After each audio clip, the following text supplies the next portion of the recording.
नई कला नूतन रचनाएं, नए भाव नूतन साधन, नई सूझ नूतन उमंग से वीर बने रहते नूतन।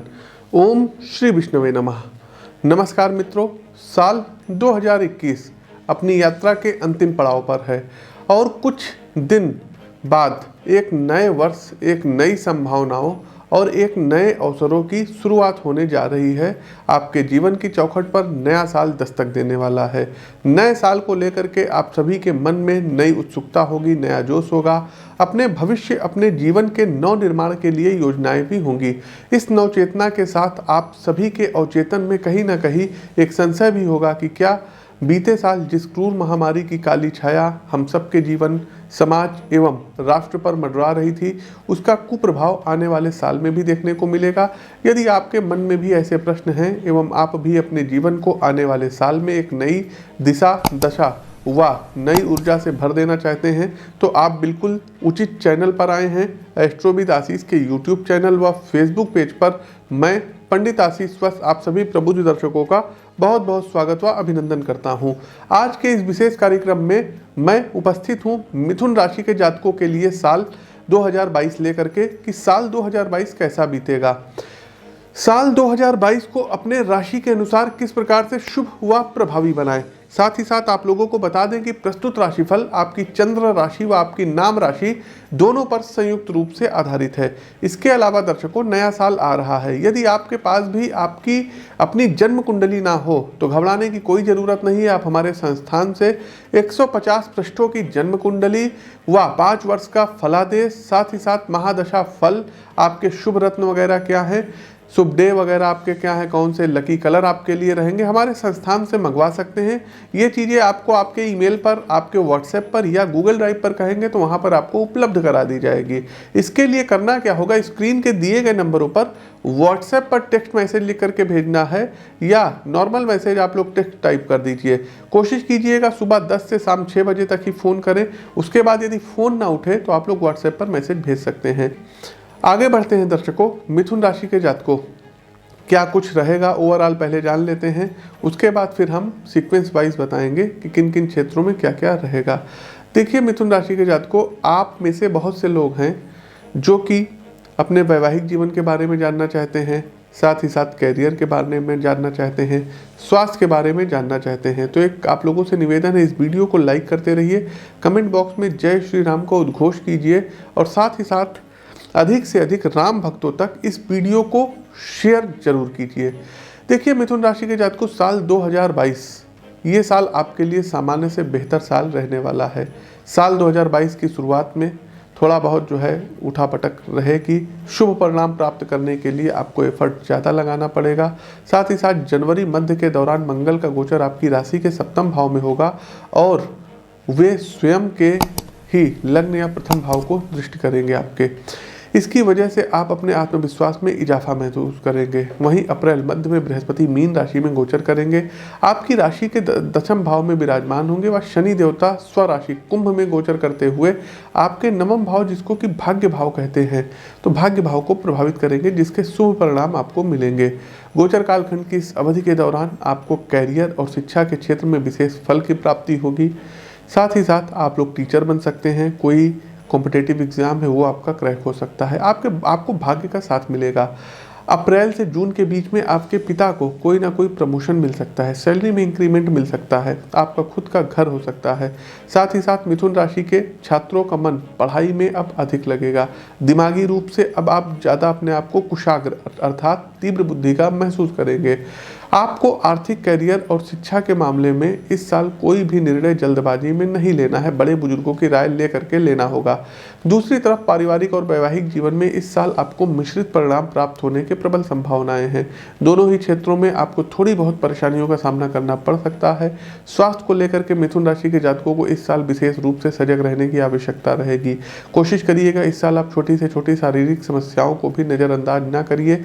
साथ ही साथ दर्शकों, वाहन इत्यादि यदि आप चलाते हैं तो बहुत सावधानी पूर्वक चलाइएगा, अन्यथा कहीं आपकी दुर्घटना हो सकती है, चोट लग सकती है, न्यूरो से रिलेटेड कोई प्रॉब्लम आ सकता है। अपने लीवर का आप लोगों को विशेष ध्यान रखना होगा।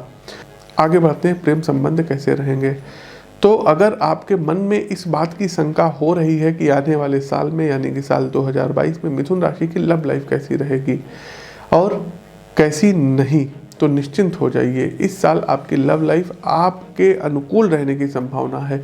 मिथुन राशि के जातकों, वर्ष के शुरुआत में ही आपका किसी के साथ नवीन प्रेम संबंध हो सकता है। जनवरी से फरवरी के मध्य में आपके जीवन में नवीन प्रेम का आगमन हो सकता है। साथ ही साथ शुक्रदेव का गोचर आपकी राशि के भागीदारी के सप्तम भाव में होगा, जिसकी वजह से आपका मन प्रसन्न रह सकता है। वहीं अप्रैल महीने के बाद लव लाइफ में नई ऊर्जा का संचार होगा। लव लाइफ में रोमांस बढ़ेगा, आपके संबंध पार्टनर से मधुर होंगे। साथ ही साथ शुक्रदेव बड़ी अनुकूल स्थिति में होंगे, इसलिए आप इस दौरान अपने प्रेमी के साथ प्रेम विवाह करने का विचार बना सकते हैं। अप्रैल में बृहस्पति का गोचर आपके प्रेम जीवन में और भी शुभ बदलाव ला सकता है। इस दौरान प्रेम विवाह के प्रबल योग बनते हुए दिखाई दे रहे हैं। वैसे जो जातक एकल जीवन व्यतीत कर रहे हैं या फिर किसी को प्रपोज करने की सोच रहे हैं, तो साल 2022 जनवरी से फरवरी व मई से जुलाई तक का समय सबसे ज़्यादा उत्तम साबित हो सकता है। इस दौरान मिथुन राशि के जातकों को प्रेम जीवन में सफलता मिलने और उनके जीवन में नए साथी के आने के योग बन रहे हैं। साल के अंतिम कुछ महीनों में प्रेम जीवन की ओर विशेष ध्यान रखने की जरूरत पड़ सकती है। इस दौरान आपको कोशिश करनी है कि अपने प्रेम साथी की बातों को गौर से सुनिएगा। लड़ाई झगड़ों को नज़रअंदाज करते हुए कोशिश यह हो कि आपसी गलतफहमी ना हो या कोई गलतफहमी हो तो ये दूर हो सके। साथ ही साथ दर्शकों एक बात और बताना चाहेंगे कि इस साल आप अपने पार्टनर को एक्सपेंसिव गिफ्ट इत्यादि दे सकते हैं। आप अपने प्रेम संबंधों की बात यदि अपने घर पर चलाते हैं तो निश्चित तौर पर आप लोग अपने घर वालों को कन्विंस करने में सक्षम रहेंगे। तो प्रिय दर्शकों, हमारा प्रस्तुत राशिफल कैसा लगा कमेंट बॉक्स के माध्यम से अवगत कराइए।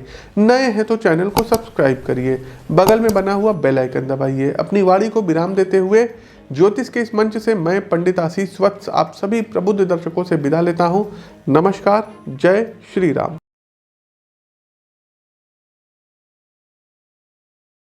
तो दर्शकों, कुंडली का तो विश्लेषण कर ही रहे हैं और काफ़ी कुछ उस नतीजे पर हम पहुंच सकते हैं। इस साल भी दर्शकों 2022 में उत्तर प्रदेश में, यूपी में योगी आदित्यनाथ की जो सरकार है ये पुनः सत्ता में आएगी। ये आप लोग मोटे मोटे अक्षरों में नोट कर लीजिएगा, इस वीडियो का इसको आप लोग देख लीजिएगा। अब आते हैं 5 राज्यों के इलेक्शन पे, चुनाव पे कि क्या होगा। पश्चिम बंगाल की बात कर लेते हैं, जहां तक हमने जो है ज्योतिषीय विश्लेषण किया हुआ है, जो भी हमने कुंडली में पाया हुआ है, तो इस बार बीजेपी भले ही सीटें ले आए लेकिन उतनी मैजिक सीटें नहीं आ सकती हैं, क्योंकि आज 17 मार्च है और ये 17 मार्च 2021 को रिकॉर्डिंग हो रही है। मे भी ये जो है 18 मार्च को वीडियो पब्लिश हो जाएगा। तो 17 मार्च 2021 अभी सुबह के 11:30 हो रहे हैं और हम 5 राज्यों का जो गोचर है आप लोग सुनते जाइएगा और फिर आगे जो है आप देखिएगा। हो सकता है मैं गलत भी हो जाऊं, लेकिन जो ग्रह गोचर कह रहे हैं हम उसके अनुसार चलेंगे। वर्तमान में मीडिया क्या कहती है इससे हमको कोई लेना देना नहीं है। तो 17 मार्च 2021 सुबह 11:30 हो रहा है।